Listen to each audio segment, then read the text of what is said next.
Welcome, dear friends, to a heartwarming story of love, sacrifice, and unbreakable family bonds. Enjoy the story. The sun was just peeking over the horizon as Jack Hawkins, a rugged 38-year-old truck driver, circled his massive semi-truck for the final pre-trip inspection. The loading dock of Miller's Freight in Omaha, Nebraska, hummed with early morning activity, but Jack was in his own world, methodically checking seals and tires. "Looking good, old girl," he muttered, patting the truck's gleaming red exterior. This rig had been his home away from home for the past decade, a constant companion on the long, lonely roads that crisscrossed America. As Jack climbed into the cab, his weathered hands gripped the familiar steering wheel. He took a deep breath, savoring the quiet moment before the 48-hour journey ahead. His eyes drifted to the faded photograph tucked into the visor. A smiling little girl with pigtails and a gap-toothed grin. "I'm coming home soon, Emma," he whispered, his throat tight with emotion. The CB radio crackled to life. "You're all clear, Hawkins. Safe travels." "Roger that," Jack replied, firing up the engine. As he pulled out of the lot, his mind wandered to the home he'd left behind and the daughter who seemed to be slipping further away with each passing day. The open road stretched before Jack like an endless ribbon of possibilities. Nebraska's flat landscape gave way to the rolling hills of Iowa as he headed east. Usually, the monotony of the drive lulled him into a peaceful state, but today, his thoughts were a turbulent storm. He couldn't shake the memory of his last conversation with his mother, Barbara, before he left for this run. "I'm worried about Emma, Jack," Barbara had said, her voice laced with disapproval. "She's acting out at school, talking back to her teachers. This isn't like her." Jack had sighed, running a hand through his thinning hair. "I know, Ma. I'm doing the best I can." "Are you?" Barbara's words were sharp. "Maybe if you were home more often instead of gallivanting across the country." The accusation had stung, but Jack swallowed his retort. What could he say? That he was working these long hauls to pay for Emma's mounting medical bills? That every mile he drove was for her? As if conjured by his thoughts, a coughing fit seized him. Jack reached for the inhaler in the console, taking a deep puff. Emma's asthma. He'd never forget the terror of that first attack, how a simple cold had spiraled into weeks in the hospital, revealing a host of health issues they'd never known about. "Damn it, Linda," he muttered, gripping the wheel tighter. "Why'd you have to leave us?" The question hung in the air, unanswered, as it had for the past year. Linda's disappearance had left a gaping hole in their lives, one that Jack was desperately trying to fill with long hours and longer miles. As the sun began to set, Jack pulled into a rest stop. He needed a few hours of sleep before pushing on, but as he climbed into the truck's sleeping berth, he knew rest would be elusive. The road ahead was long, and the journey home to Emma seemed longer still. The next morning dawned crisp and clear as Jack hit the road again. He made good time, the miles melting away under his wheels. As evening approached, he found himself in rural Pennsylvania, about 300 miles from home. A hand-painted sign caught his eye. Hillside Market, local goods and fresh produce. On impulse, Jack signaled and turned off the highway. Emma loved the little treats he'd bring back from his trips. Maybe he could find something to soften the mood when he got home. The market was a charming hodgepodge of stalls and tables, filled with the colorful bounty of local farms. Jack wandered through, breathing in the scent of ripe peaches and freshly baked bread. At the far end of the market, he spotted a small stall manned by a kind-faced elderly woman. "Evening, young man," she greeted him with a warm smile. "What can I get for you today?" Jack found himself smiling back. "Got any suggestions for a picky 10-year-old girl?" The woman's eyes twinkled. "As a matter of fact, I do. How about some of my famous apple butter, or maybe some wildflower honey?" As Jack perused the homemade goods, something caught his eye. Around the woman's neck hung a delicate silver pendant, a heart-shaped locket that looked eerily familiar. "That's a beautiful necklace," Jack said casually, his heart racing. The woman touched it absently. "Oh, thank you. It was a gift from a dear friend." Jack nodded, his mind whirling. He'd given Linda an identical locket on their 5th anniversary. But it couldn't be the same one. Could it? As he paid for his purchases, Jack made a split-second decision. "Ma'am, I hope you don't mind me asking, but where do you live? I'd love to stop by and pick up some more of this apple butter before I head home." The woman hesitated for a moment, then seemed to make up her mind. "Well, I suppose there's no harm in it. I'm Mary, by the way. I live in a little village called Millbrook, about 5 miles down that road there." Jack thanked her, his pulse pounding in his ears. As he walked back to his truck, he knew he was about to take a detour that could change everything. Jack's hands shook slightly as he navigated his massive rig down the narrow country road. The sun had set, leaving him in a world of shadows and uncertainty. Every fiber of his being told him he was chasing a ghost, but he couldn't shake the feeling that he was on the verge of something big. The village of Millbrook appeared like a mirage in the darkness, a cluster of quaint houses with warm glowing windows. Jack parked his truck on the outskirts, not wanting to draw attention. He spotted Mary's car pulling into a driveway and waited until she disappeared inside before approaching the house. Taking a deep breath, Jack knocked on the door. Mary answered, surprise etched on her face. "Oh, I wasn't expecting you so soon," she said, stepping back. "Please, come in." Jack entered, his eyes scanning the cozy living room, and there, on the mantel, he saw it, a framed photograph of Linda, smiling and healthy, standing next to Mary. "Where is she?" Jack's voice was barely above a whisper.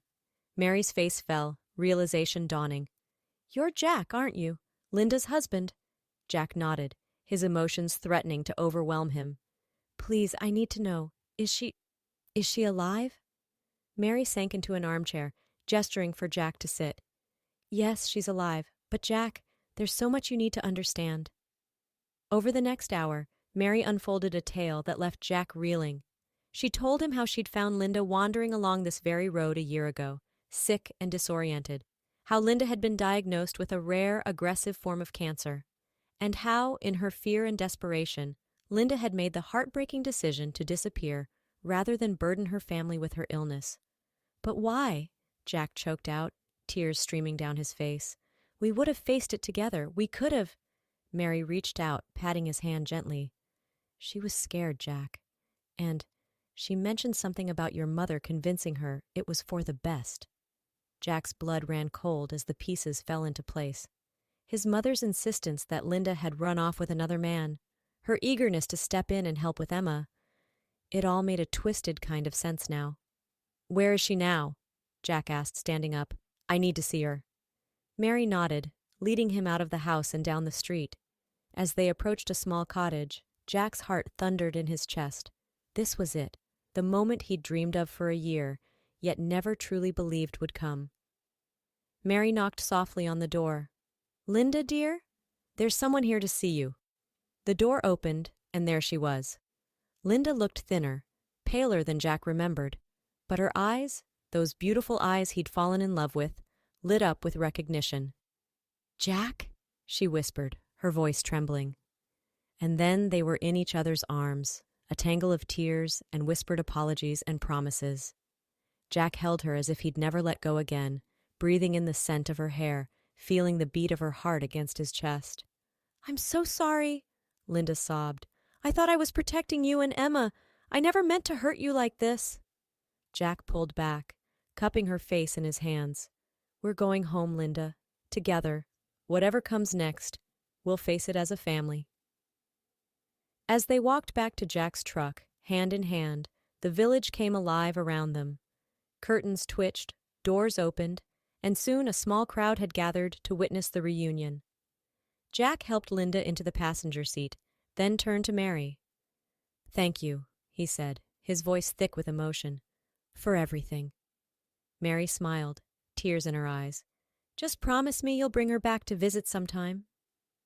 Jack nodded, climbing into the driver's seat. As he carefully maneuvered the big rig through the narrow village streets, Linda reached over and took his hand. "Let's go home," she said softly. And with those words, Jack felt a weight lift from his shoulders. The road ahead was still long, and there would be challenges to face. But for the first time in a year, he was driving towards something, not away from it.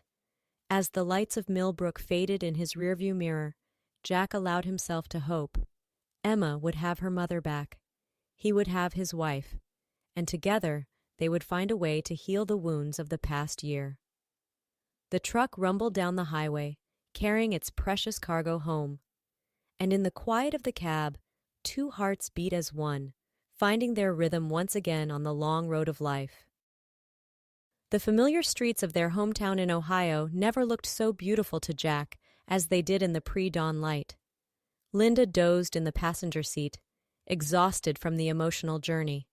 As they pulled into their driveway, Jack gently squeezed her hand. "We're home, sweetheart," he said softly. Linda's eyes fluttered open, a mix of excitement and fear crossing her face. How do you think Emma will react?" Jack leaned over, pressing a kiss to her forehead. "She's missed you so much, Lynn. We both have." As if on cue, the front door flew open. Emma stood there in her pajamas, her eyes wide with disbelief. "Daddy," she called out, "you're home early and—" Her voice trailed off as Linda stepped out of the truck.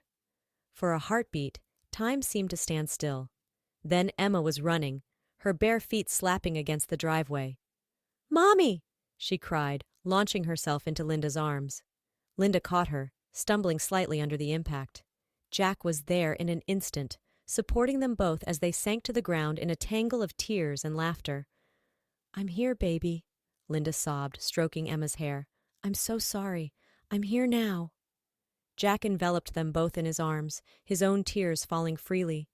They stayed like that for what felt like hours, reunited at last. A sharp intake of breath broke the moment. Jack looked up to see his mother, Barbara, standing in the doorway, her face a mask of shock and guilt. "Linda?" she whispered. "But how?" Jack stood, helping Linda and Emma to their feet. His voice was steel when he spoke. "We need to talk, Ma, but not now. Right now, my family needs to rest." Barbara nodded, her eyes downcast. As she turned to leave, Jack called out, "And Ma, I think it's best if you stay at your place for a while." The door closed behind her with a soft click, leaving the reunited family alone in the quiet morning light. Over the next few weeks, life slowly found a new rhythm. Linda's treatments resumed, this time with Jack and Emma by her side every step of the way. There were difficult conversations, tears, and moments of frustration. But there was also laughter, love, and a deep appreciation for the second chance they'd been given. 2 years passed in a blur of hospital visits, family game nights, and small victories. And then, on a sunny Tuesday afternoon, they sat in Dr. Patel's office, holding their breath as he reviewed Linda's latest scans. "Mrs. Hawkins," Dr. Patel said, a smile breaking across his face, "I'm thrilled to tell you that you're in full remission." The room exploded in joyous cries. Jack swept Linda into his arms, spinning her around as Emma danced around them, whooping with delight. As they left the hospital, hand in hand, Jack looked at his wife and daughter, the two most precious people in his world. The road hadn't been easy, and there would likely be more challenges ahead. But they had each other, and that was all that mattered. "So," he said, a mischievous glint in his eye, "who's up for some ice cream to celebrate?" Emma cheered, and Linda laughed, a sound that still made Jack's heart skip a beat. "Lead the way, Mr. Hawkins," Linda said, squeezing his hand. "We're ready for whatever adventure comes next." And with that, the Hawkins family walked into the sunshine, their love stronger than ever, ready to face whatever twists and turns life had in store together.